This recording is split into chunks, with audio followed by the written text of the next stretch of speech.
Hi friends, ഇന്ന് ഞാൻ വളരെ വ്യത്യസ്തമായിട്ടും എന്നാൽ ടേസ്റ്റായിട്ട് അടിപൊളിയായിട്ട് നമുക്ക് വെറുതെ കഴിക്കാൻ പറ്റുന്ന ചമ്മന്തിയോ ഒന്നും ഇല്ലെങ്കിലും നമ്മൾ കഴിച്ചോളും അങ്ങനത്തെ രീതിയിലുള്ള ഒരു ഗോതമ്പ് ദോശയുടെ റെസിപ്പിയാണ് ഞാൻ പറയാൻ പോണത്.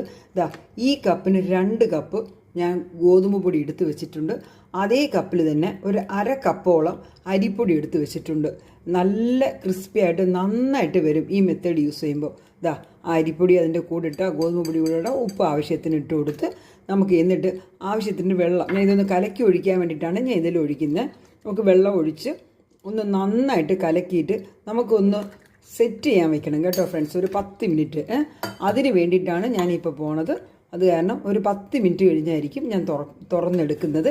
ഞാൻ ഒന്ന് മിക്സ് ചെയ്തോട്ടെ ഫ്രണ്ട്സ്. ഇതാ ഒരു 10 മിനിറ്റ് ആയി കഴിഞ്ഞു. അപ്പോഴേക്ക് ഞാൻ അടുത്ത സെക്ഷനിലേക്ക് പോവുകയാണ്. അതിന് വേണ്ടിയിട്ട് ഒരു ചെറിയ പാനിൽ ഞാൻ ഇത്തിരി കടുക്, ഉഴുന്നുപരിപ്പ്, കരിവേപ്പില, ഒരു 2 ചുമന്ന മുളക് ഇത്രയും കൂടെ ഇതിൽ വറുത്ത് കോരിയിടണം. അതിന് വേണ്ടിയിട്ട് ഞാനിവിടെ റെഡിയാക്കുന്നുണ്ട്. അപ്പോൾ അടിപൊളിയായിരിക്കും ഇങ്ങനെ തന്നെ ചെയ്യുന്നത്. അതിന് വേണ്ടിയിട്ട് നിങ്ങൾ അതും കൂടെ കാണിച്ചു തരാം. പാനിലത് നന്നായിട്ട് ഒന്ന് ചൂടാക്കി ഒഴിച്ച് അത് നന്നായിട്ട് യോജിപ്പിക്കുക. നല്ല വെള്ളമായിരിക്കണം കേട്ടോ ഫ്രണ്ട്സ് ദോശമാവ്. ദോശക്കല്ല് നന്നായിട്ട് ചൂടായിട്ടുണ്ട് ഫ്രണ്ട്സ്.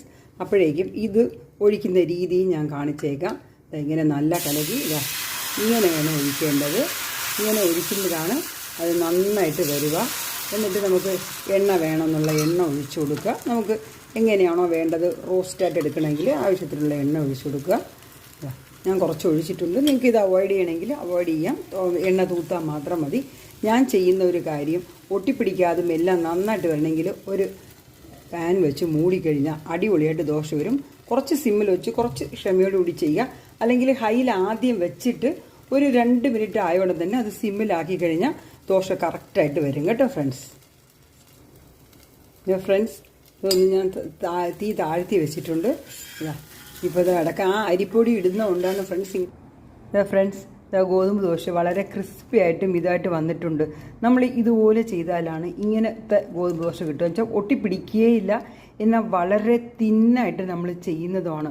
നല്ല ക്രിസ്പി ആയിരിക്കും. ഞാൻ ഇതിന് പൊടിയും വെച്ചിട്ടുണ്ട്. ഇഡലിക്കൊക്കെ എടുക്കുന്ന പൊടി, അത് പരിപ്പ് പൊടിയാണ്.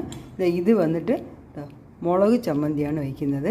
മുളക് ചമ്മന്തി എന്ന് പറയരുത്, മുളകിൻ്റെ ഒരുതരം അച്ചാർ പോലെ ഈ ബജ്ജി മുളക് വെച്ചിട്ടാണ് ഇത് ചെയ്യുന്നത്. നല്ല കോമ്പിനേഷൻ ആയിരിക്കും. ഇത് ഞാൻ ഡിസ്ക്രിപ്ഷനിൽ എല്ലാവരും സബ്സ്ക്രൈബ് ചെയ്ത് കാണണേ. Thank you.